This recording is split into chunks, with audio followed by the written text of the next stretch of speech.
Je voudrais savoir quelle est donc la prédestination chez vous en tant que chrétien. Non, je ne veux pas aller sur ces sujets-là des sautés du Coran, la Bible. Parce que je ne suis pas venu chercher un nom, ça va apparaître comme un débat, comme une échange. Et quand je posais la question à Béni, parce que... Gaël. Oui, allez-y, allez-y, allez-y. Voilà, on est dans un échange. Et quand on vient sur le terrain de l'échange, on apporte ce qu'on a. Moi, je ne sais pas, dans votre religion, tu as demandé pour nous, Béni t'a expliqué. Je demande pour toi aussi, où est le mal? Moi, Oui, je veux faire débat. Oui, je vais répondre. Je vais répondre. Mais Béni a déjà répondu à la question déjà. La question que vous me posez, Béni a déjà répondu à ça. Et c'est Dieu qui choisit qui va en enfer et qui ne va pas en enfer. Il nous a déjà prédestinés à ça. Et depuis bien avant la création, il a déjà dit celui-ci ira en enfer ou bien il ira au paradis. C'est Dieu qui sait. Il a tout fait, tout le chemin pour tout un chacun. Gaël, est-ce que cela t'empêche d'avoir le libre arbitre? Merci Yazan. Mais bien sûr que oui. Quel est le sens du jugement dernier alors? Pourquoi alors le jugement dernier? Pourquoi l'enfer et le paradis? Si déjà, ce qui je pose n'est pas de ma volonté, pourquoi suis-je alors condamné? Gaël, démute-toi. Oui, quand je vois une voiture qui passe, je me mute pour éviter les bruits. Pourquoi donc je suis condamné si je ne suis responsable de rien et que Dieu a déjà tout prévu? Je ne suis qu'un automate obéissant. Il est donc la mesure des jugements. Et pourquoi donc l'enfer et le paradis? Oui, c'est ce que j'ai dit ici, c'est Dieu qui décide. Parce que chez nous, dans la Bible, ce que vous dites est un peu grave. Et ça peut friser même la mécréance. Ça veut dire que tout à l'heure, là, si moi... Ça veut dire que tout à l'heure, moi, Gaël, si je rentre chez vous, et puis je pose un acte immoral, vous ne devez pas m'en vouloir, c'est ça? Oui, en fait, tu ne peux pas poser l'acte. Si tu viens chez moi, si Dieu ne veut pas que tu poses cet acte-là, tu ne vas pas la poser. C'est Dieu qui décide si tu peux poser cet acte. D'accord, j'ai posé l'acte. Est-ce que tu vas m'en vouloir? Mais bien sûr que je suis humain, je peux t'en vouloir. Mais le problème est que, le problème est que c'est moi qui suis humain, je t'en veux. Parce que si Dieu ne veut pas que le mal arrive, ça ne va pas arriver. Non, si Dieu décide... Tu es conscient que c'est Dieu qui a fait que moi je suis arrivé chez toi et puis j'ai posé cet acte-là. Tu es conscient? Moustapha, je descends tout de suite. Okay. Voilà, j'ai essayé de t'appeler le matin là, puisque 2 fois l'appel WhatsApp. Il y a un petit là qui voulait se convertir. Bon, moi je l'ai dit donc il va de l'appeler. Mais il est disponible. Il est parti, mais il m'avait dit qu'il va venir à 15h. Donc il est déjà 15h chez nous ici. Bon, s'il vient quand même de toutes les façons, je vais t'appeler direct sur l'appel WhatsApp comme la fois passée là. Ça marche. Alors Gaël, toi tu sais déjà que l'acte immoral que j'ai posé là, c'est Dieu qui a voulu que je fasse ça ou c'est Dieu qui a programmé ça pour moi que je devais le faire. Toi tu es conscient de ça. Est-ce que tu dois m'en vouloir encore? C'est ce que j'ai répondu ici. Je t'en veux parce que je suis humain. Non. Mais c'est dans le plan non. Tu es conscient. Je ne sais pas si vous me comprenez. Non, j'ai compris. Même si je sais que c'est Dieu qui a voulu. Je sais que c'est Dieu qui a voulu ça. Je sais que c'est Dieu qui a voulu ça. Mais je t'en veux. Mais quand je perds un être, quand mon frère meurt, ou bien ma soeur, ou bien mon petit frère, ou bien mon neveu, quoi que ce soit, mais je pleure. Mais je sais que c'est dans le plan de Dieu. Non, tu pleures. Est-ce que tu en veux à Dieu? Tu pleures, est-ce que tu en veux à Dieu? Je n'en veux pas. Je ne l'en veux pas, puisque c'est lui qui a décidé. Maintenant, quand toi tu viens pour me faire du mal. Doucement. Parce que pleurer et en vouloir, c'est deux choses. Pleurer, c'est légitime. Mais en vouloir, c'est autre chose. C'est pourquoi je vous demande. Moi, je rentre chez vous. Je pose un acte immoral chez vous, qu'Allah m'en préserve. Est-ce que vous allez m'en vouloir, sachant que c'est Dieu qui a bien voulu que je vienne faire ça chez vous? C'est que je réponds ici, je ne sais pas combien de fois. Je veux vous en ta connaissance déjà, ta connaissance dit comme je suis humain. C'est quoi je suis en train de répliquer. Le fait que tu saches ça déjà, tu ne dois plus dire comme je suis humain. Le fait de le savoir en tant que croyant, tu ne dois plus dire comme je suis humain, c'est pourquoi je t'en veux. Non. Tu ne dois plus jamais m'en vouloir parce que tu sais déjà de façon certaine, avec foi et conviction, que l'acte que j'ai posé, c'est Dieu qui m'a fait faire cet acte-là. Donc tu ne dois plus dire comme je suis humain. Parce que là, on est en train de parler d'un facteur spirituel. Donc tu ne peux plus dire comme je suis humain. L'acte que je pose est un acte voulu par le spirituel. C'est le spirituel, selon toi, qui a voulu que j'aille poser ça chez toi. Donc tu ne dois plus dire comme je suis humain, je peux t'en vouloir. Non, ça n'a plus de sens. Je peux vous donner un hadith. Attends, oui, c'est la même chose. J'avais dit ici, on est dans le Coran, on ne peut pas aller dans la Bible. Vous avez dit, on est dans un échange. Non, vous êtes chrétien, vous parlez de l'islam, non, on vous ramène dans la chrétienté. Oui, d'accord, il n'y a pas de problème. C'est que moi, je sais, en tant qu'humain, je vais t'en vouloir. Mais je sais, c'est dans le plan divin. Après un temps, je comprends et puis j'ai pris, je dis, c'est Dieu qui a voulu que ça arrive et puis ça passe. Il y a beaucoup de choses, il y a beaucoup de gens qui m'ont déjà fait du mal et je les en veux pour un temps, mais je comprends que c'est Dieu qui a voulu que ça arrive et puis je passe à autre chose. Ok. Il y a Kam qui demande une motion. Non, salam alaikum. Depuis là, je n'ai pas encore posé ma deuxième question. Hein. Non, en fait, vous avez posé une question qui ouvre en fait une grande brèche. Si on répond de façon ramassée, on risque de créer plus de problèmes que de solutions. En répondant, il faut pouvoir quand même apporter un certain éclaircissement. Alors, sur la question de la prédestination, l'introduction que Béni a faite sur la question, c'est la position même qu'un musulman doit avoir. Parce que sur le destin de l'homme sur la terre, il y a deux aspects. Il y a un aspect qu'il plus ou moins il contrôle, ou qu'il croit contrôler, on va dire ça comme ça. En tout cas, il en a la pleine conviction. Et il y a un autre aspect qu'il ne contrôle pas. Du point de vue... Oh, tais-toi. Du point de vue... Du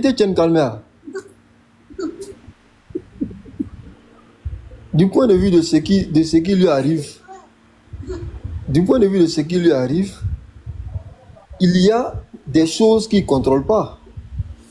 Quand Béni sort matin ou quand je sors matin, les personnes que je vais croiser, un accident qui va peut-être survenir sous mes yeux ou bien dans lequel je serai impliqué, c'est des faits qui arrivent, mais que je ne contrôle pas.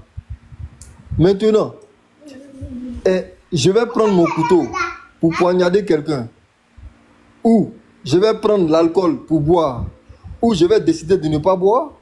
Ça, c'est des éléments qui arrivent. Mais au finish, le résultat est que l'événement arrive.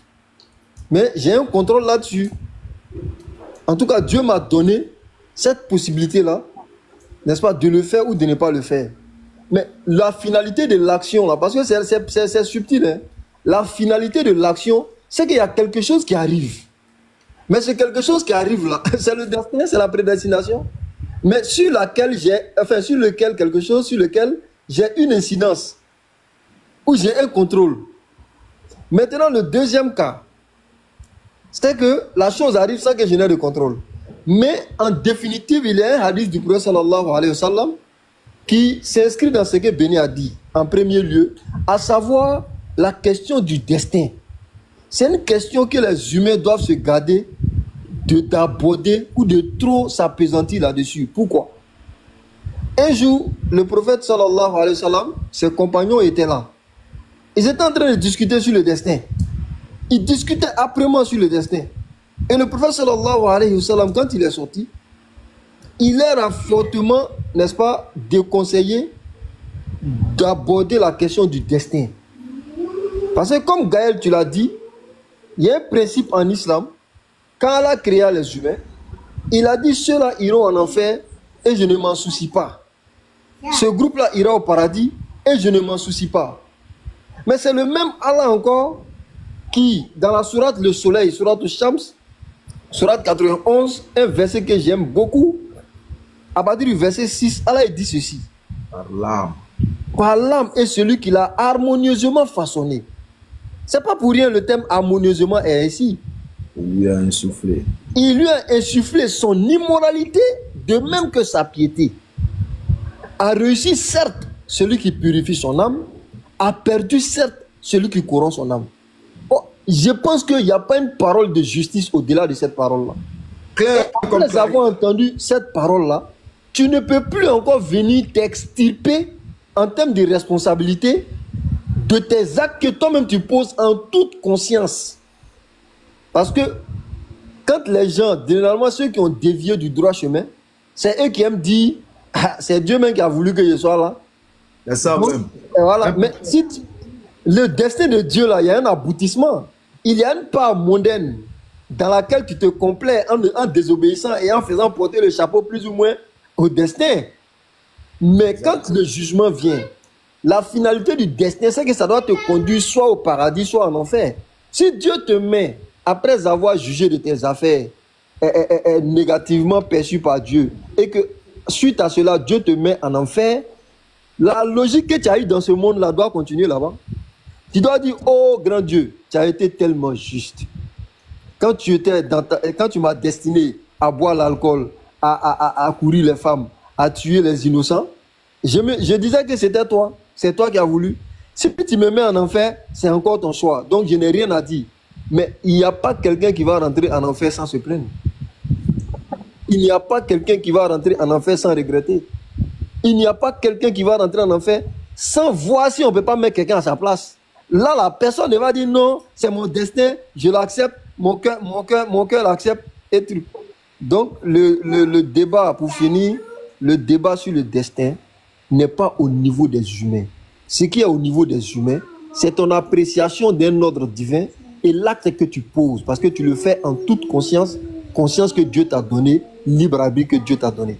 Donc, j'aimerais m'arrêter là.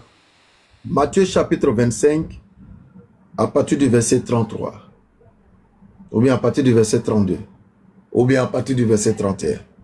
Lorsque le Fils de l'homme viendra dans sa gloire, avec les anges, il s'assiera sur son trône, il s'assiera sur le trône de sa gloire, toutes les nations seront assemblées devant lui. Il séparera les uns d'avec les autres, comme le berger sépare les brebis d'avec les boucs. Il mettra les brebis à sa droite et les boucs à sa gauche. Alors le roi dira à ceux qui seront à sa droite, venez, vous qui êtes bénis de mon Père, prenez possession du royaume qui vous a été préparé dès la fondation du monde. Car j'ai eu faim et vous m'avez donné à manger. J'ai eu soif et vous m'avez donné à boire. J'étais étranger et vous m'avez vêtu, vous m'avez recueilli.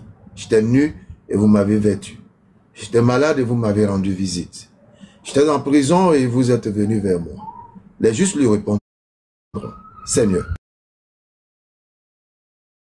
quand avons-nous vu avoir faim? Quand avons-nous vu? Quand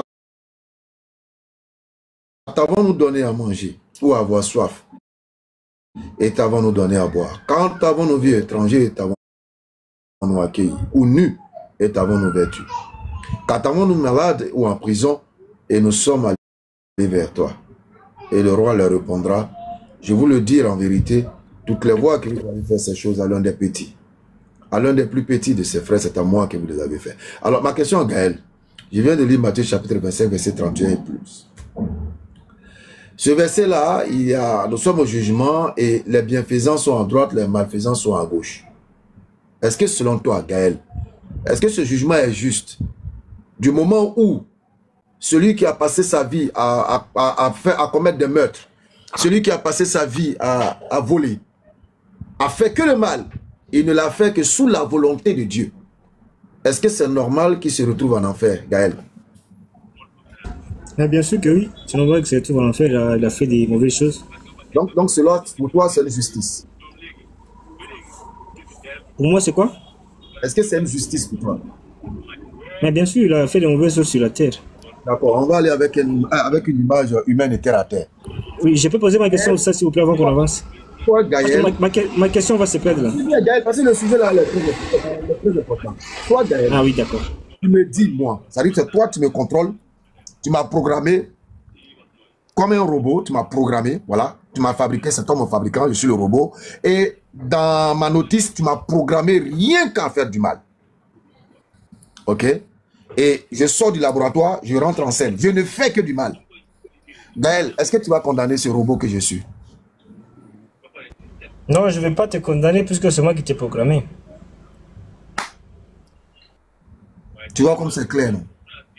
Tu vois comme c'est simple, non? Alors comment donc Dieu peut programmer un robot que lui-même il a créé, automate obéissant, rien que pour faire le mal, et puis il vient encore le condamner? Eh ben, tu fais pareil, le frère avec la casquette, les élèves là, le frère avec des lunettes, vous faites pareil, tu crois comme lui. Parce que dans ta croyance comme musulman, toi aussi tu crois que Dieu, il a destiner des gens vers l'enfer et vers le paradis. Donc ton Dieu, il est injuste et le Dieu des chrétiens, il est injuste. Je peux Comme par exemple, dans le Coran, regarde, dans le Coran, Akhil Karim, regarde. Vous êtes introduit sans permission. Non, c'est un live pour tout le monde, monsieur. J'ai demandé la permission. Mais allons doucement. Al-Qassam. Allons doucement. Al-Qassam, en islam, est-ce qu'on prend la parole sans l'autorisation du propriétaire de la maison? Bien sûr, on prend l'autorisation parce qu'on m'a fait monter. C'est faux. Voilà. C'est faux. Et j'ai fait le salam sur le chat. Monsieur, j'ai fait le salam sur le chat. On ne va pas vous expliquer. Qui t'adresse la parole sans te lancer la salam. Non, c'est faux, c'est faux. L'islam, il dit quand vous rentrez dans une assemblée, vous dites le salam et vous prenez. Tu as lancé la salam? Si, sur le chat. J'ai dit salam alaikum et après j'ai dit bonjour, bonsoir, salut, salam à tout le monde. Oui, maintenant, quand vous êtes dans une assemblée, et que la parole est donnée par quelqu'un, ben oui, si cette personne ne vous donne pas la parole, non, je viens. Si cette personne ne vous donne pas la parole, vous pouvez la prendre? Ben, vous m'avez accepté sur le panel, donc on est bien d'accord. Maintenant, c'est pas grave, je m'excuse, je me mute, j'attends ma place, il n'y a pas de problème, c'est faux. Voilà. Merci, quand on est tous des frères musulmans, on t'a fait monter ces photos. Mais attends ton tour. Oui, je suis un vrai musulman, pas musulman. Musulman, c'est un mot qui est une insulte envers les musulmans. Oui, ashhadu an la ilaha illallah wa ashhadu anna muhammadan rasulullah. Maintenant, le frère avec la casquette, avec votre permission, vous avez rappliqué sur le frère, dans l'humanité, notre ami, le chrétien, vous avez dit, parce qu'il l'a créé, il l'a destiné pour l'enfer, donc c'est pas logique. Bah, tu fais pareil. Je vais te donner un exemple.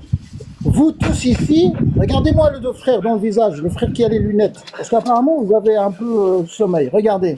Tu n'as pas de vidéo qui te regarde dans le visage. Vous croyez que Dieu, lorsqu'il a créé Adam et Hawa, les enfants de Adam et de Hawa, ils se sont mariés entre eux. Ça veut dire un inceste. Donc déjà de base, si vous arrivez à répondre à cette ambiguïté, comment ça se fait que vous taxez un chrétien ou un athée d'être un injuste alors que vous-même, vous imposez l'injustice et l'inceste à votre créateur? Mon frère Akalsam. Oui, frérot. Mon frère Akalsam, là, vous faites ce qu'on appelle un hors-sujet. Vous faites ce qu'on appelle un hors-sujet. Ah bon? Non, mais oui, je vous le dis.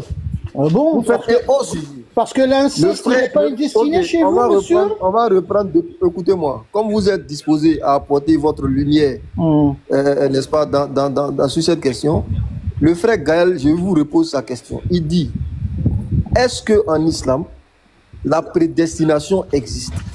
Donc on vous écoute, on ne sait pas qu'est-ce que Adam et Ève viennent chercher là. Ni le mariage entre les enfants d'Adam. Vous voulez regarder, dans le langage coranique. Je vous donne quelques minutes. Dans le langage Je vous donne quelques minutes. Allez-y. Merci. Barakallahu fik. Allez-y. Dans le langage coranique, dans le Coran et dans la langue des Arabes, il y a une immense différence entre le qadar et le qada. Al-qada'u wal-qadar. La fatalité et ce qui est prédestiné, ça veut dire qui est calculé. C'est pas parce que Allah il sait que quelqu'un va forniquer, c'est lui qui lui a imposé d'aller forniquer. Il faut savoir faire la différence entre la volonté d'Allah, l'omniscience d'Allah, le savoir d'Allah, et le fait que Allah va obliger quelqu'un malgré lui, ça n'existe pas dans la sagesse d'Allah subhanahu wa ta'ala. Alors maintenant, devant tout le monde, je vous repose la question pour qu'on puisse vous comprendre. Qu'est-ce que vous entendez parler par le qadar et le qada? Ce sont deux termes qui existent dans le Coran et dans la langue des Arabes. Allez-y, je vous écoute. Apparemment, tu as monté juste pour te faire valoir et pour discuter. Sinon, si tu nous avais écouté avec la sagesse nécessaire, tu ne serais même pas monté pour venir réciter tout ce que tu es en train de réciter là. Parce que c'est ce que nous avons dit à l'entame. Donc, tu ne fais que répéter ce que nous avons dit. Et comme nous sommes en face d'un chrétien, nous l'amenons à comprendre ce que nous avons dit. Alors, je vais te poser une question. Est-ce que celui qui va en enfer, selon l'islam, il va en enfer parce que Allah l'a créé, programmé pour ne faire que le mal? Est-ce qu'il fait le mal selon l'orientation que Allah lui a donnée? Cher monsieur, certainement pas. Allah n'impose surtout aucune injustice envers sa création. Allah dit dans le Coran Karim, Ma asabaka min hasanatin. Attends. Donc, ça veut dire que tu as monté juste pour te faire voir. Non, Tout vous êtes en train de vous contredire. Allons doucement. Prouvez le contraire, ne rentrez pas dans le personnage. Écoute-moi. Le frère.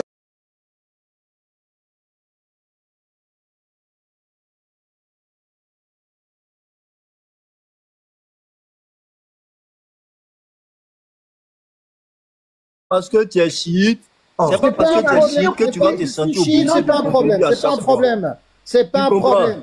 S'il te plaît. Voilà, On va laisser le monsieur parler, on va laisser le monsieur avec la casquette parler. Que tu vas forcément chercher. C'est pas un problème. Que tu vas forcément chercher. Calme-toi, un peu partout.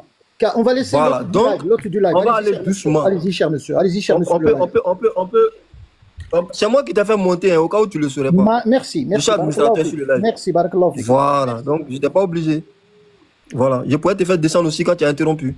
Tout le monde me connaît pour ça. Expliquez-nous qu'est-ce que ça veut dire le qadar selon vous. Selon la destinée, selon vous, c'est quoi? Vas-y. Je répète encore. Frère, je vais t'amener à comprendre quelque chose que j'ai l'habitude de dire à tous les pédants supposés soi-disant arabophones. Parler la langue arabe ne fait pas d'office un connaisseur du Coran. Je suis d'accord avec vous. Je suis complètement d'accord avec vous. S'il te plaît.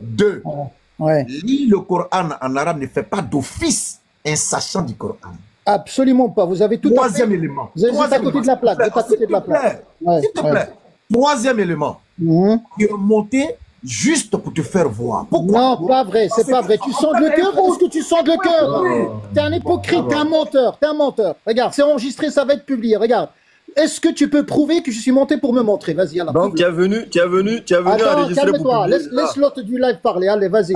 Les faux prédicateurs. Yallah, vas-y. Je te prouve. Après toi, enregistrer. Je vais te prouver que je suis super intelligent. Et ça, prouve-le que je suis monté pour me montrer.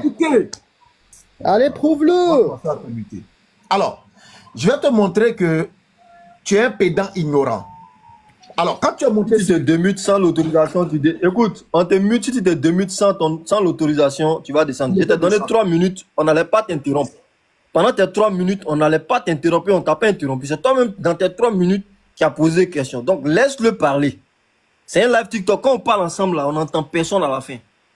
Donc, tu le laisses parler. Quand il finit, il te donne la parole. Toi-même, tu dis qu'il est l'autre. Tu reconnais enfin à sa place. Donc, tu le laisses distribuer la parole pour éviter le désordre. On n'a pas peur de toi. Tu ne peux rien apporter qui puisse bloquer quelqu'un ici. Voilà. Donc, calmons-nous. On va y aller doucement. Ça va bien se passer. Allons-y, Béni. Ok. Alors, je vais te montrer que tu es un pédant ignorant. Avant que tu ne montes, j'étais en train d'interroger Gaël. D'abord, j'ai dit, Gaël, est-ce que tu trouves juste que Dieu crée un homme qu'il a programmé pour le mal et qu'ensuite il le condamne en enfer? Gaël a trouvé ça juste devant tout le monde. Alors j'ai ramené l'exemple un peu plus bas, à son niveau à lui-même. Et j'ai dit, Gaël, tu me crées en tant que robot. Et dans ma programmation, c'est rien que le mal que je dois opérer. Si je vais opérer ce mal, est-ce que toi, Gaël, qui m'a fabriqué, qui m'a créé en tant que robot, est-ce que tu peux me condamner? Gaël a dit non, je ne peux pas te condamner. Et c'est là que j'ai dit à Gaël, tu vois que la réponse est tout simple. C'est que tu as accepté l'autre côté, tu refuses ça te concernant. Ça veut dire quoi? Dieu n'a pas créé un homme pour qu'il fasse le mal et puis après il va aller le condamner. Non, ce n'est pas le cas. Et toi, tu es monté pour dire ce que nous sommes en train de dire là, ça existe chez nous en islam. C'est ce que tu as dit. Ok, monsieur.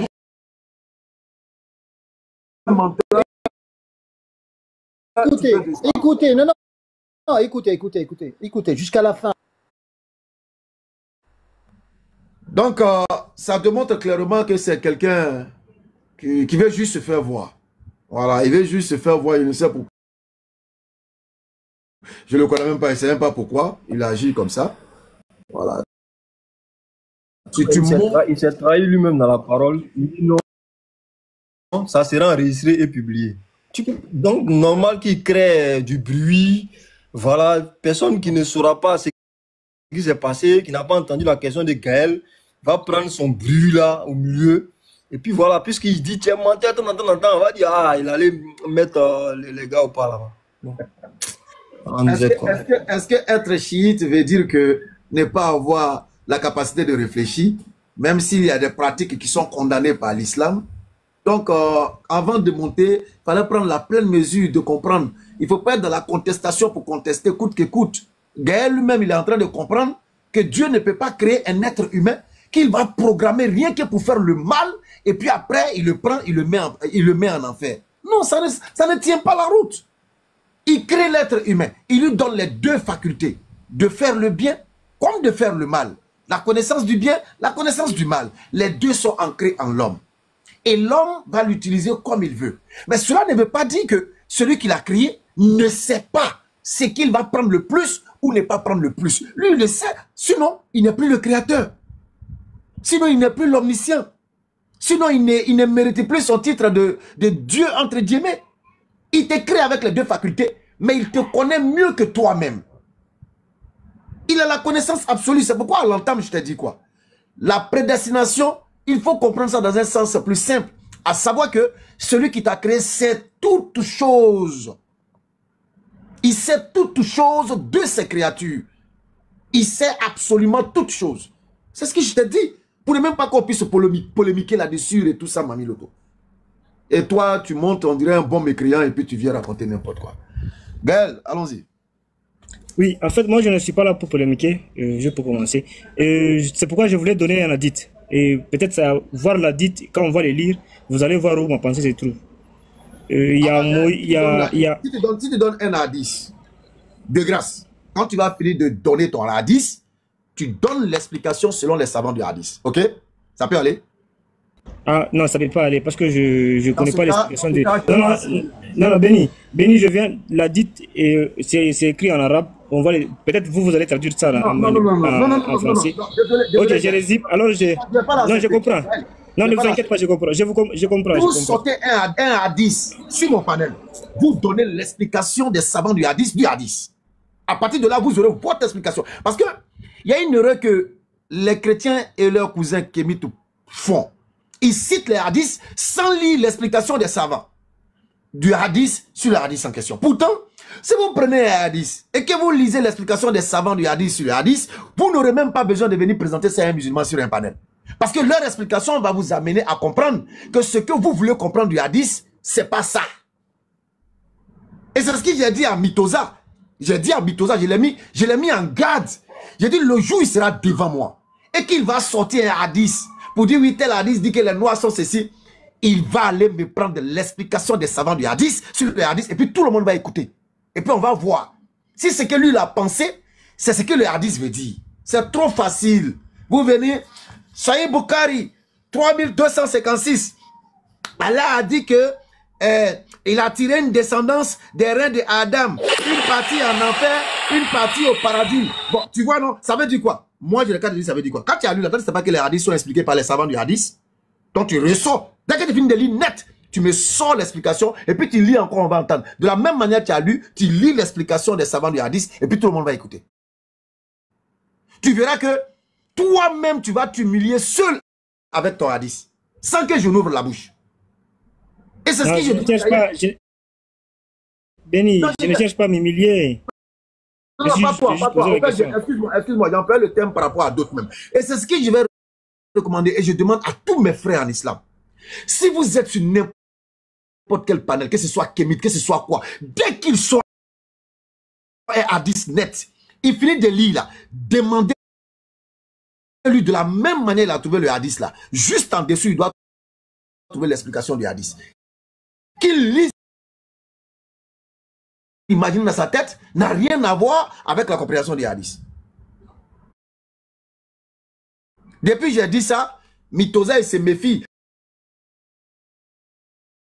Mais lui, je le guette. Je sais comment il allait l'attraper. Je vais lui poser la question. Montre-moi une seule source islamique qui dit, parce qu'il a dit que en islam, les noirs vont en enfer. Pas de sens. Je ne peux pas poser ma deuxième question. Oh, parce que ma deuxième question allait dans le sens où deux fois j'entends des musulmans dire Allah ne ressemble pas à sa créature. Il parle la sourate, je ne sais pas. Il parle la sourate, je ne sais pas, 115, quelque chose comme ça, ou 112. Où Allah ne ressemble pas à sa créature. Mais dans un hadith, il est dit Allah a créé Adam à son image. Où il a dit que si l'un d'entre vous se bat, il faut éviter de toucher le visage, puisque Allah a créé Adam à son image. Donc, si Allah... Gaël, n'allongeons pas ce qui ne doit pas être long. Béni, des questions, même quand je pose des questions.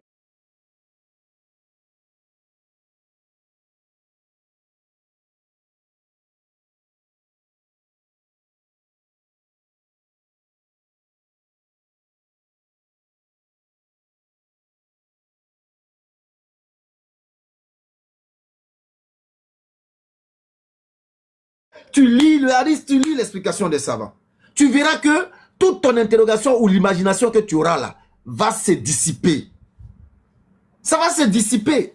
Parce que Allah ne ressemble pas à sa créature.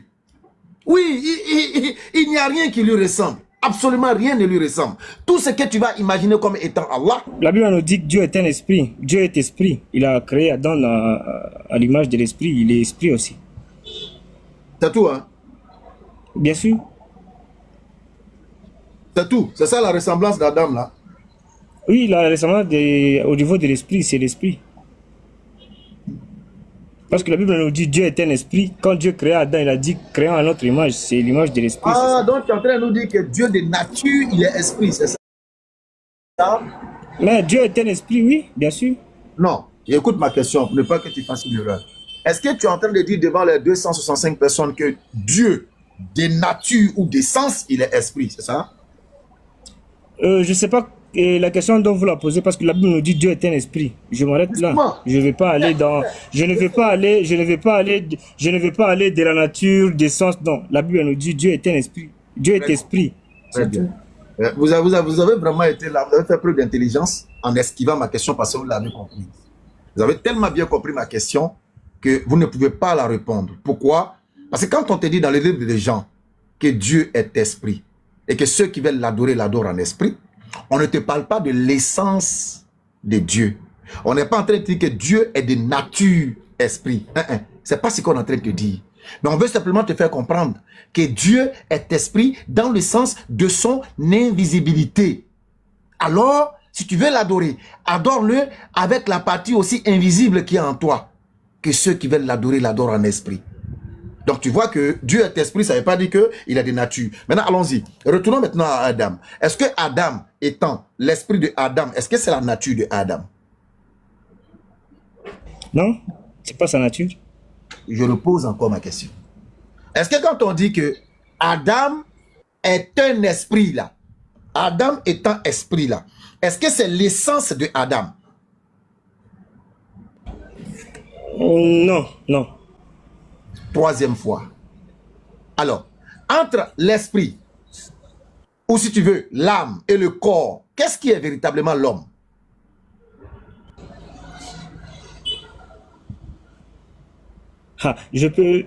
Deux fois, je peux tenter de répondre l'âme, puisque si l'âme n'est plus... Et le non, corps ne sois pas tenté, ne sois pas tenté. Je veux une réponse claire, parce que tu es croyant ici, croyant.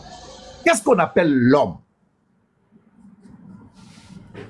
On appelle l'homme littéralement, c'est le corps qu'on voit. L'apparence physique. Je ne parle pas de ça, papa. J'ai dit, qu'est-ce qui t'a dit? Entre le corps, l'âme et l'esprit, c'est quoi qui est véritablement l'homme? Moi, je peux dire c'est l'esprit. Hein. Très bien. Est-ce que Adam, l'esprit de Adam, c'est son essence? Est-ce que c'est son essence? Mais bien sûr que oui. Très bien. Est-ce que Adam, essence, esprit, est la même chose que Dieu, essence, esprit?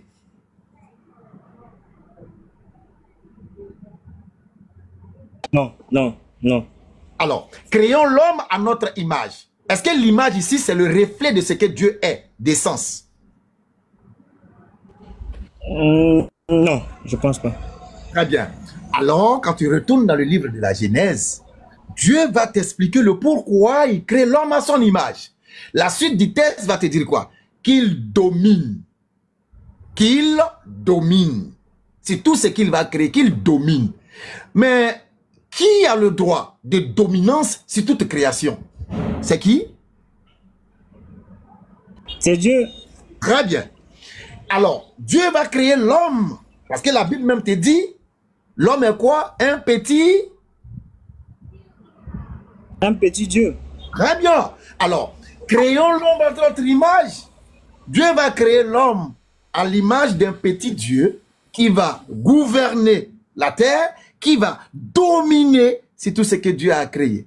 Voilà, selon l'image et la ressemblance. L'image, nous sommes conçus, comme l'a dit dans le Coran, il a créé l'homme et l'a formé harmonieusement. Donc nous sommes constitués tels que Dieu a voulu que nous soyons constitués.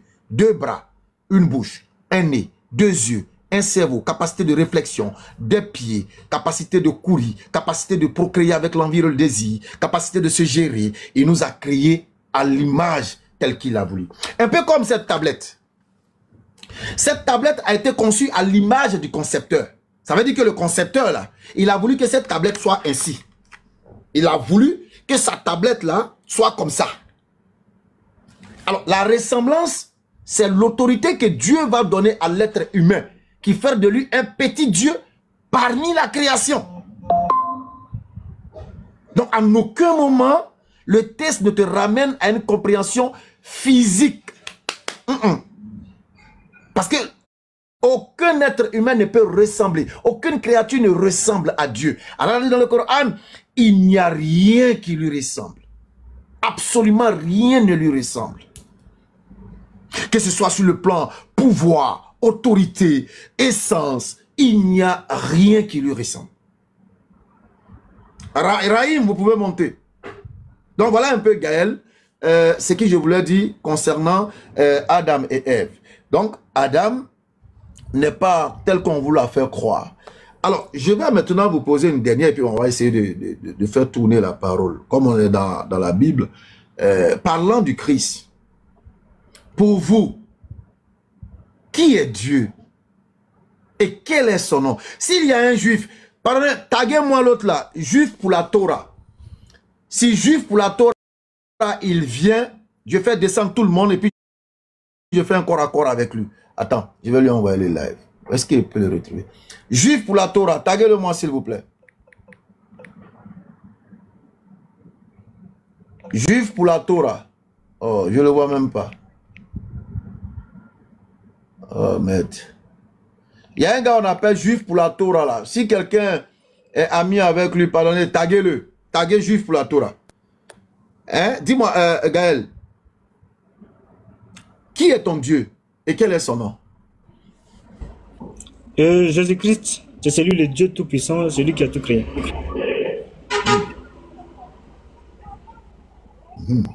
Jésus-Christ, hein? Oui, oui.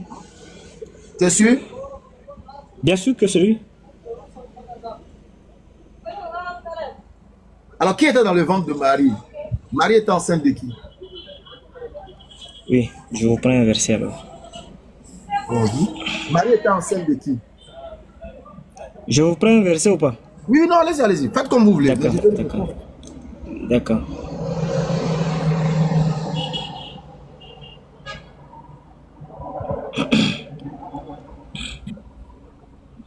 Lionel, excusez-moi, hein, juste quelques minutes.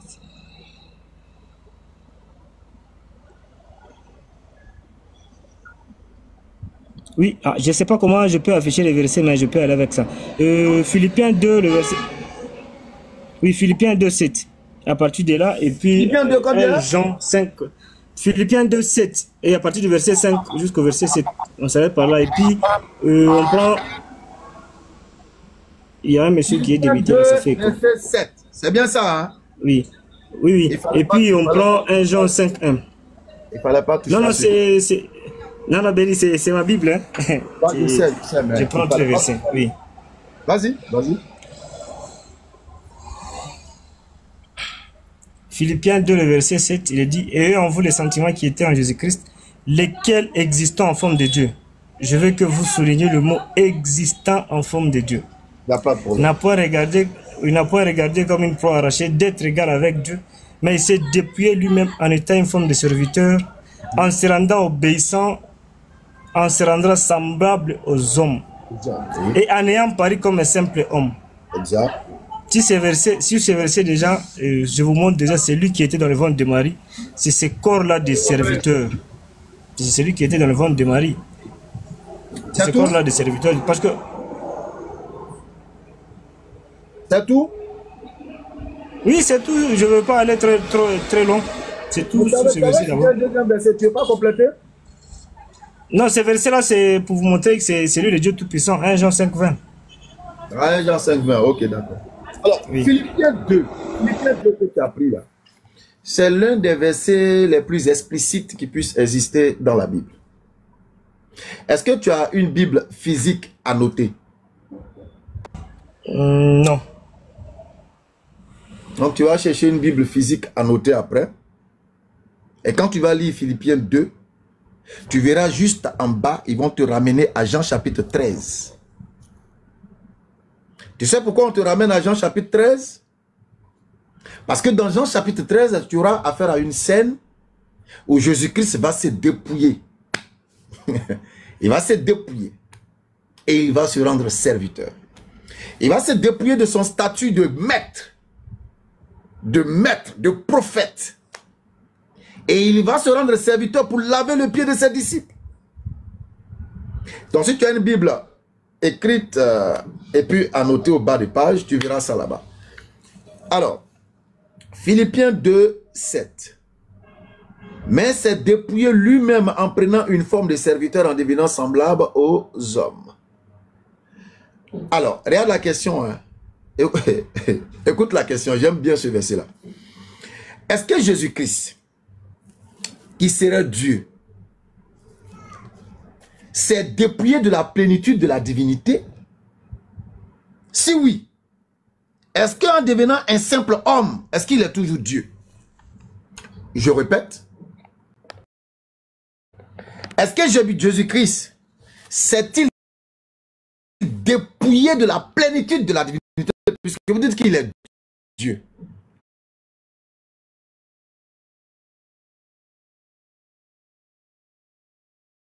Alors dans Philippiens 2,16, on dit qu'il s'est dépouillé. On cherche à savoir. Il s'est dépouillé de la... Avancer mon argument en disant, vous êtes musulman, c'est normal de réfuter la divinité de Jésus-Christ. Ça, Non, ça je vous le conçois. S'il vous plaît, je viens. Je vous conçois ça. Et Jésus n'est pas Dieu, il est Dieu. Tous les versets que je vais donner, parce que Dieu ne pouvait pas descendre avec toute sa gloire. Il va tout consumer sur cette terre. Et parce qu'il a dit dans un verset de la Bible, et la terre ne peut le contenir, ni le ciel ne peut le contenir. Il a dit ça. Intervenir un peu. Gaël, je repose la question. Est-ce qu'il s'est dépouillé de la plénitude de sa divinité? Philippiens 2,7. Oui, Béni, vous patientez une seconde, je prends une Bible physique et comme vous avez demandé, puis je cherche mon téléphone. Non, une Bible dès que...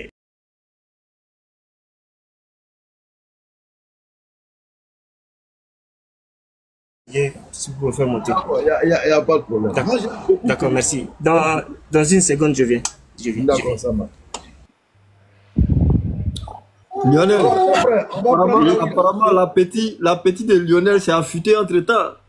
Il voulait mettre sa main dans le plat avant d'être invité. Bon, Lionel, c'est ton tour, vas-y. Non, c'est pas. En fait, je voulais poser une question. Je voulais poser deux questions. Il y a plusieurs fois que je suis monsieur. Non, Je fais la demande, mais. Attendez. Ok. Est-ce que vous êtes chrétien, Lionel? Non, je suis quitté là-dedans. Vous êtes quoi actuellement? Non, moi, personnellement, bon, comme on peut le dire, j'ai choisi une autre voie. Tu es devenu africain. Tu es devenu africain, c'est ça? Oui, africain. Voilà, donc, oui. La tradition des ancêtres. Voilà, ok. Ça marche. Voilà. Allons-y donc. Moi, il y a une question que je voulais poser, quoi. Allons-y. Voilà. Au fait, j'aimerais que vous me donniez la différence entre l'essence et la nature, au fait. Parce que souvent là, ça, bon, ça me mélange un peu, quoi. L'essence et la différence. On pourrait dire qu'il y a une petite nuance, mais ça tire vers la même chose. Ça tire vers la même chose. Voilà, ça tire vers la même chose. L'essence, c'est ce qui est propre. C'est ce qui est propre. Voilà. Voilà, ce qui est pur. Ce qui n'est pas mélangé. Oui. Voilà. Ok. Maintenant, bon, il y a une deuxième question aussi. Voilà. Comme sur quoi j'aimerais m'appuyer, parce que nous, personnellement, on cherche et on lit souvent et tout ça. Voilà. Moi, j'aimerais savoir, qu'est-ce qu'on appelle une mythologie? Une mythologie, qu'est-ce qu'on appelle une mythologie? Une mythologie, c'est un mythe. C'est-à-dire quelque chose qui a été imaginé. Voilà, c'est une histoire imaginaire. Voilà. La troisième. Qu'est-ce qu'un dogme? Le dogme, c'est les principes qui permettent de pratiquer une chose. C'est les éléments qui vont encadrer une pratique religieuse. Puisque je suis religieux, je simplifie les religions. C'est les éléments qui encadrent la pratique d'une religion. Bon, en fait, moi, si ce que vous venez d'affirmer, c'est pas... En fait, bon, il y a un peu complété. Voilà, qui permet qui encadre une religion, on peut dire, mais qu'on voit ça comme quelque chose de vrai. C'est peut-être ça, non? Au fait, du côté de la religion, là, voilà, qu'on voit ça comme quelque chose de vrai, c'est-à-dire quelque chose qui était inventé par quelqu'un, mais soit quelque chose qui était émis par quelqu'un, qu'on persiste étant une vérité. Qui persiste étant une vérité, au fait. Allons-y, où voulez-vous en venir? Parce que là, je ne vous suis plus. Où voulez-vous en venir? Ouais, c'est que moi d'un côté, j'ai vu beaucoup de... Bon, j'ai vu certaines choses et puis, bon, j'ai lu beaucoup de choses, beaucoup de récits, beaucoup de revues, voilà. Et beaucoup de livres aussi. Voilà, il y a une page qui m'a amené à comprendre que tout ce qui s'appuie les religions, là, tout ce qui s'appuie les religions, là, c'est si la cosmologie, c'est si des mythes. Cosmogonie. Voilà. Cosmogologie qu'on appelle, bon, c'est pareil que les mythologies. Cosmogonie. La cosmogonie. Voilà, bon, ça m'est jamais. Bon, comme il y a plus, bon, ça m'est. La cosmogonie, voilà. C'est pareil que la mythologie. Donc, c'est pas pareil. C'est pas pareil. Une cosmogonie peut-être une mythologie. Peut-être. Mais la cosmogonie, c'est pas la mythologie. Ça peut effectivement prêter à confusion. La manière dont les gens racontent leurs histoires, ça peut être dans le cadre de la mythologie, mais de façon stricte. Voilà, stricto sensu, comme on dit. Cosmogonie ne veut pas dire mythologie. Cosmogonie, c'est plutôt l'histoire de la création du monde selon une culture donnée. Merci beaucoup. Voilà Cosmo de cosmos et goni qui vient de voilà l'origine et tout ça. Cosmos qui parle de l'univers et tout ça, comment le monde a été créé. Oh, ça peut signaler mon live. Ou bien c'est la connexion. Ouais, oh. Nous avons détecté une inactivité. Ah, ok. On dit il y a inactivité. Les gars, tapotez le live là. Tapotez, je ne sais pas ça veut dire quoi. Détecter une inactivité pendant le live. Donc, tapotez. Vas-y, Lionel. Donc, c'est bon. Ok. Pas forcément mythologie. Voilà. Non, il n'est pas encore fini. C'est que c'est quoi? C'est que quand on parle de cosmogologie là, les cosmogologies là, c'est-à-dire en Afrique là. On te fait moins 10 sur la moyenne de. Il est là brûlé. Non, est-ce qu'on va passer la fin en fait de politique? Il est là brûlé. Eh Dieu, femme. Femme.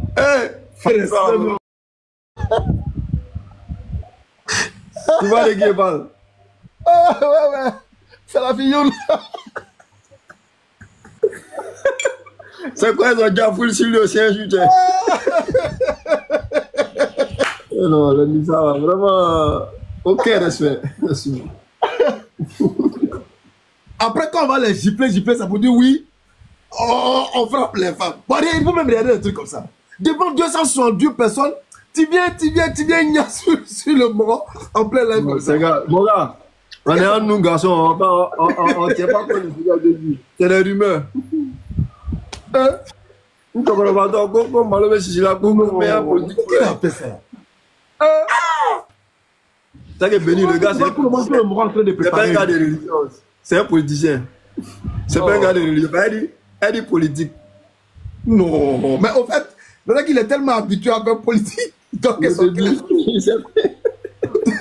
il a mis riz au feu. On lui a dit d'aller mettre riz au feu, et puis il a laissé riz là au feu. Il est en train de parler de cosmologie. Madame, il n'a pas aimé, il n'a pas aimé même. Nous tous en cuisine à la maison, on dit, mais nos femmes ne vont pas venir quand même sur Internet, mais nous disons, chérie, mais le riz est en train de faire. Elle a déconné, ça, on ne fait pas ça. Madame, on ne fait pas ça. Il y a des choses là. Non seulement il est en direct, tu sais même pas, il a échangé avec qui. Et puis tu viens en même temps, tu lui fais des reproches en direct comme ça, c'est pas bon. Et puis c'est pas bon reproche, hein. C'est un risque en train de. Oui, et puis non, attends, c'est si un ton d'autorité. Tu es là en train de parler de politique, il est en train de brûler là-bas. Ça, c'est. Bon, enfin, bref. Alors, on a. Ouzer. Oui, bonsoir. Il n'y a pas même des agents trop. Bonsoir, chef. Tu t'appelles comment, mon frère Ouzer? Moi? Oui. Ouzer, ouais. Non. Tu t'appelles comment? Pas de foot de nous. Franck. Franck, tu es où?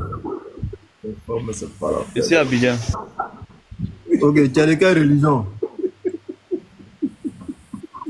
Je suis un chercheur de la vérité. D'accord, allons-y. Maintenant, on peut commencer. User, on veut déjà savoir si toi tu n'as rien. On ne veut plus que les hommes se fassent. Il s'appelle Franck Denis, il s'appelle Franck. Il s'appelle Franck. Il y a un frère qui demande quand on espère que toi tu n'as rien. Quelqu'un qui se cache comme ça, c'est pas évident d'avoir la vérité. Hein. Tu caches ton nom, tu caches ta photo. Bon. Non, c'est pour essayer de s'exprimer plus sur les réseaux. Il n'y a pas de problème, il n'y a pas de problème. Alors, Franck, déjà on veut s'assurer que toi tu n'as rien mis au feu parce qu'on ne veut plus qu'un homme se fasse gronder comme ça.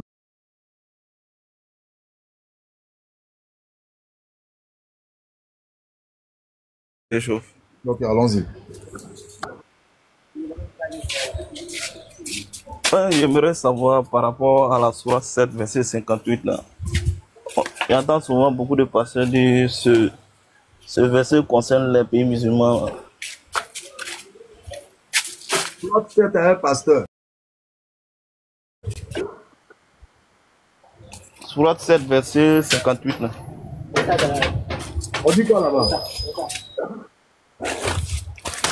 On dit, je ne sais pas, les pays, les mauvais pays, par rapport à la végétation, quoi, ça pousse difficilement, quoi. Comme sous nom qui est désertique.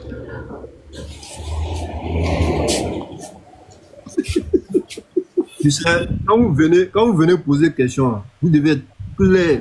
Quand la question est claire, la réponse peut venir clairement. Mais quand celui qui reçoit la question ne sait même pas où la question va, il ne sait pas ce à quoi il doit répondre. Voilà. Ok. Donc, si tu peux toi-même lire le verset, tout, voilà quoi. Toi-même au tête, tu sais. Bon. Il y a un seul téléphone, en fait. Si elle dit, il est sorti du. D'accord. Tu dis quelle sourate? Sourate 7, verset 58. Béni, tu peux? Ok. Sourate 7, verset 58. Comme ça, si on lit la sourate, tu pourras poser la question, c'est ça? Un sol. Voilà. Un sol généreux produit toujours, par la grâce du Seigneur, une abondante récolte. Tandis que le sol ingrat ne donne qu'une maigre végétation, une grande valeur. C'est ainsi que nous varions les exemples pour ceux qui nous savent. Oui.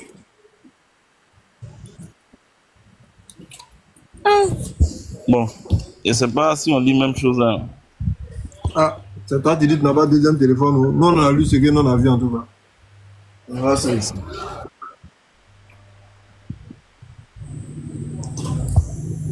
Bon. Non, je ne sais pas si c'est le verset ou bien c'est la version différente. Sinon, c'est pas la même chose même que j'ai entendu. Verset. Seulement, tu pensais que seulement celui qui t'a donné le verset, il a dû faire une mauvaise interprétation. Non, tu as dit désertique. Tu as parlé il y a des endroits qui sont désertiques. Tu as parlé de ça. Oui, comme les pays musulmans.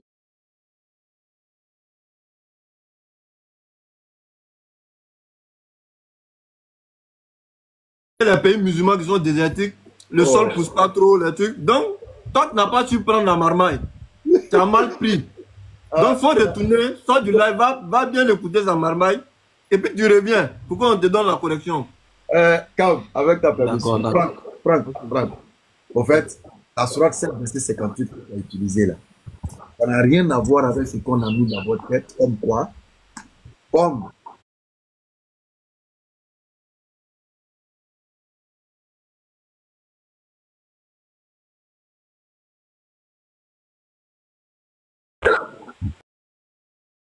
c'est une parabole. C'est une parabole que Allah il donne concernant le croyant et le mécréant. C'est une image qu'il donne. C'est pourquoi, tu vois, à la fin du texte, on te parle d'exemples. Allah donne des exemples pour que les gens puissent comprendre. Donc, c'est juste une parabole. Ça ne veut pas dire que... Mais, ok. Montre-moi un pays chrétien. On va aller doucement. Montre-moi un pays chrétien qui est aussi riche que quel pays riche même de l'Arabie Saoudite, qui est aussi riche. Béni, je peux reformuler ta question? Vas-y. Entre sous-sol riche et sur-sol riche, toi tu veux quoi? Toi qui parle. Sous-sol et sur-sol. Bon. Sous-sol riche et puis sur-sol riche. Bon, sol riche et puis sous-sol riche. Toi tu préfères quoi? Sol riche. Sous-sol riche, toi tu préfères quoi? Bon, je préfère un sol riche. Wow. Bon, sol riche là, ça veut dire quoi? Traduction, apparemment, c'est pas compris. Sol riche, c'est quoi? Gangan. Toi, c'est là. Sol riche. Toi-même, tu as mis le générique. Sol un peu. Hein? Bon. Sol riche, bon, on peut cultiver, faire tout ce qu'on peut. On peut.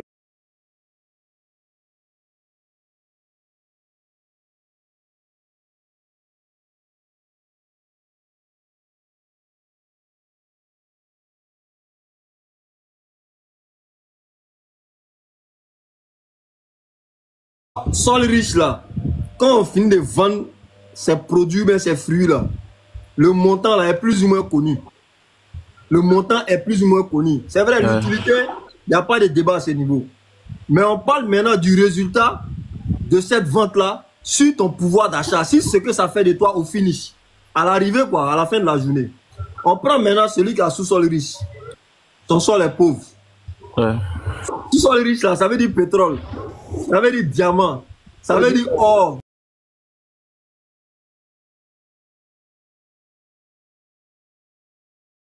Surtout le pétrole. D'accord. Je te repose ma question, sois honnête. Je prends la Côte d'Ivoire qui est un pays. Non, laissons la Côte d'Ivoire. Je prends le Congo, dont on dit que c'est une catastrophe géologique. Voilà. Bon, là même, Congo, c'est un mauvais exemple. Un sol et sous-sol, c'est riche. Bon, prenons. Calme. Après tout ce que tu as dit, repose-lui la question. Entre un sous-sol riche et un sol riche. Tu choisis quoi? Non, c'est dit là, je prends le sous-sol. Ah, tranquille. Ah, c'est toi qui es un enfant. Je vais voir. Maintenant, Franck, Franck, regarde ce qu'on va faire. Je vais maintenant te lire le tafsir du verset. Tu vas voir qu'en réalité, c'est juste une parabole. Je vais te dire ça aussi. Alors, la bonne terre, bon, il prend mieux. La bonne terre produit une abondance de végétation qui pousse à profusion avec l'aide d'Allah, avec sa permission. Alors que la mauvaise terre ne produit qu'une végétation rabougrie ou comme des plantes claires censées, oui, pardon, des plantes claires semées dans une terre marécageuse. Tels sont les deux exemples du croyant et de l'infidèle selon les dires d'Ibn Abbas. Al-Bukhari rapporte, d'après Abu Moussa al-Ash'ari, que l'envoyé d'Allah sallallahu alayhi wa sallam a dit: la bonne voie et la science que Allah m'a envoyée pour les communiquer aux hommes sont comparables à une pluie abondante qui arrose une terre. Certains terrains fertiles en absorbent l'eau et par la suite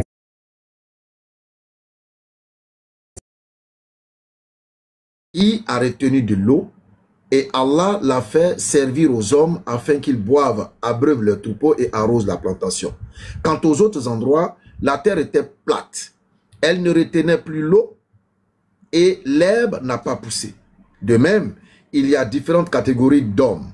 Ceux qui sont instruits dans la religion de Dieu et qui ont tiré profit de ce que Allah m'a envoyé de le répandre et ils ont appris et enseigné leur science. D'autres qui n'ont pas daigné lever la tête, n'ont point accepté la voie d'Allah et qui m'a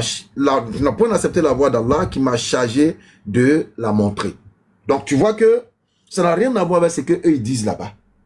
Absolument rien. Pourtant, prenons maintenant les pays. Voilà, c'est bon, non? Tu comprends? Non? Ouais. Voilà, donc ça n'a rien à voir. C'est bon, ça va. Voilà, ça n'a absolument rien à voir. C'est juste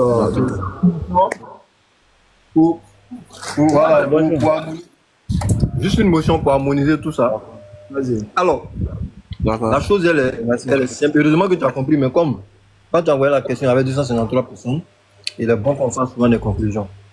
L'image est toute simple. Tout à l'heure, nous t'avons dit que sous-sol, sol.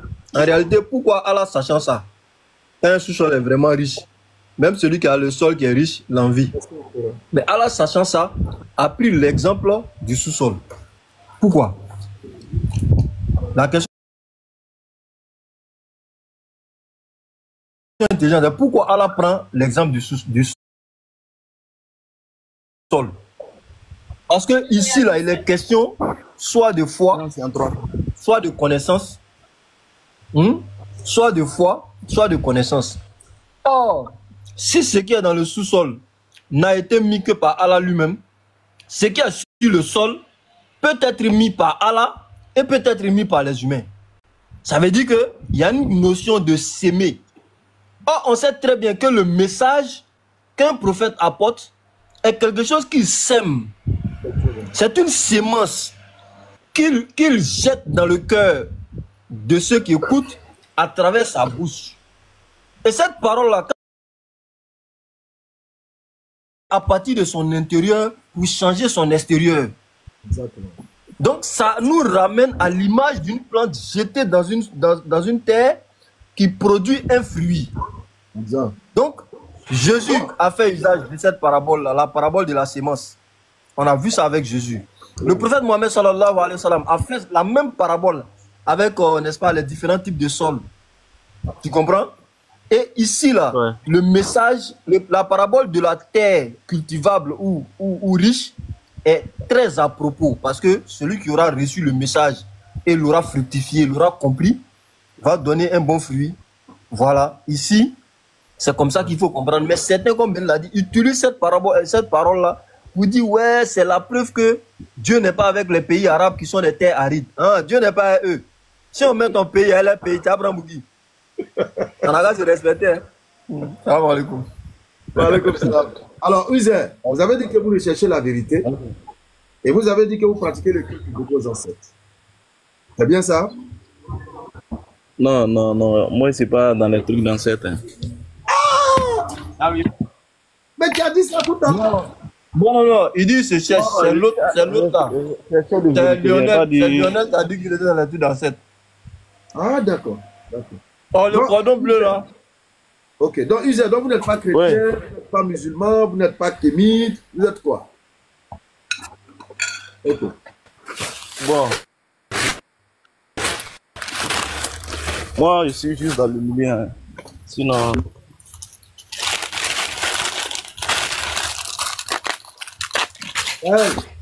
Est-ce que tu accepteras de devenir musulman? Non, je suis un chercheur, c'est tout.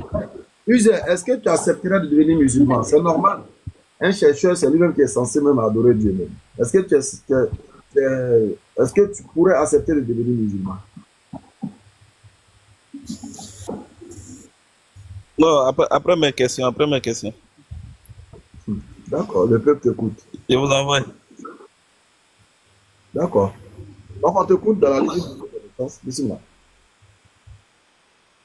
Non, je vous reviens. Et d'accord, ça va. Allah facilite la suite. Bon, on continue notre randonnée, notre balade en forêt. On a Sheba. Excuse-moi, Sheba. En attendant, il y a Babaros. Lionel, faut refaire ta demande. Faut enlever puis tu refais. Lionel va venir s'expliquer forcé, il n'a qu'à venir. Salam alaikum, béni. Wa alaikum salam wa rahmatullah, Cheikh Babaros. Comment tu vas? Ça va, alhamdulillah. Chanteur de rap des années 80 aujourd'hui, hein. Béni. Ah bon? Ah ouais, là, de doigts de ressortir les chorés de Run DMC, hein. Ouais, à l'époque. Ah oui. Freestyle. C'est ça. Wa alaikum salam, petit talibé. Non, en fait, je voulais revenir, je sais pas si Cam il avait vu mon message tout à l'heure dans les commentaires, mais c'était vraiment la symbolique de la terre dans le Coran. Comment? Non, j'ai pas vu. Ah, la symbolique de la terre dans le Coran, elle est vraiment très très profonde, parce que quand tu regardes, il fait même allusion à tout l'héritage que tu vas laisser derrière. Par exemple, quand il parle de le rapport qu'on a avec nos épouses, le chant de la bourre, etc. Pareil, on peut faire aussi le parallèle avec les deux frères dans Surat Al-Kahf, la caverne, où il y en a un, même s'il a un terrain qui est très noble, très fertile, et qui pousse, il n'en reste plus un derrière au moindre coup de vent, etc. Et vraiment tout le parallèle avec tout le parallèle entre, comment je pourrais dire ça, entre la terre. C'est voilà. C'était vraiment un beau parallèle que tu as fait aussi, Cap. C'est pourquoi j'aime beaucoup le verset où on parle de vos épouses sont vos champs de labour. Oh là là. J'aime tellement ce verset. Et quand je vois les gens en train de critiquer ce verset, regardez comment ils rabaissent les femmes, ils comparent les femmes à la terre. Mamie, l'autre, je ris seul. Vous ne pouvez pas comprendre, c'est plus profond que vous-même. MH. Salam alaikum. Comme s'il n'allait pas au champ comme il veut. Wallahi. C'est pour cela que je suis monté pour que vous venez détailler un peu. Wallahi, c'est la partie là que j'ai entendu tout à l'heure, une femme en train de dénigrer les femmes musulmanes, en disant que comment est-ce que Allah, le Créateur, propose à une femme d'être comme une terre. J'ai dit, ah, madame, c'est propos pour toi. Il faudra même lire ça et puis comprendre. De là, tu vas comprendre par quel exemple Allah est en train de magnifier les femmes et les êtres humains en question. Si tu nous permets de détailler ça un peu et puis tout le monde va comprendre, Inch'Allah. Hein? Ah, j'ai cru que tu t'en relater, détailler quoi? L'histoire de la terre là?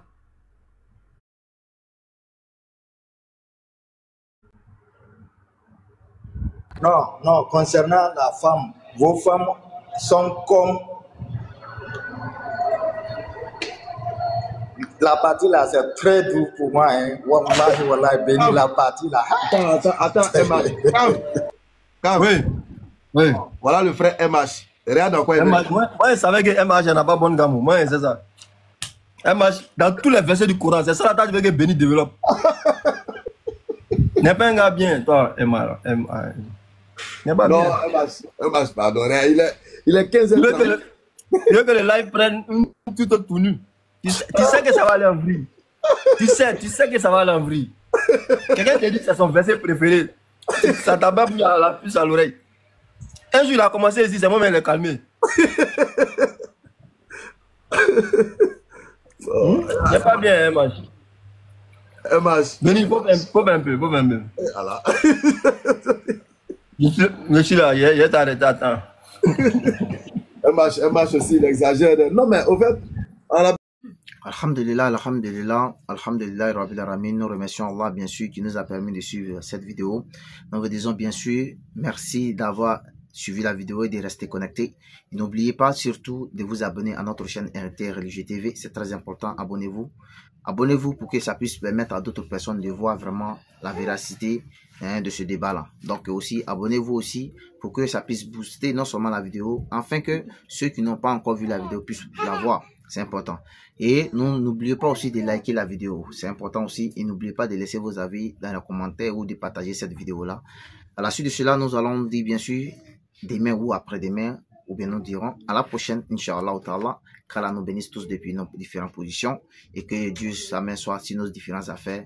Assalamu alaikum wa rahmatullahi wa barakatuh depuis vos positions.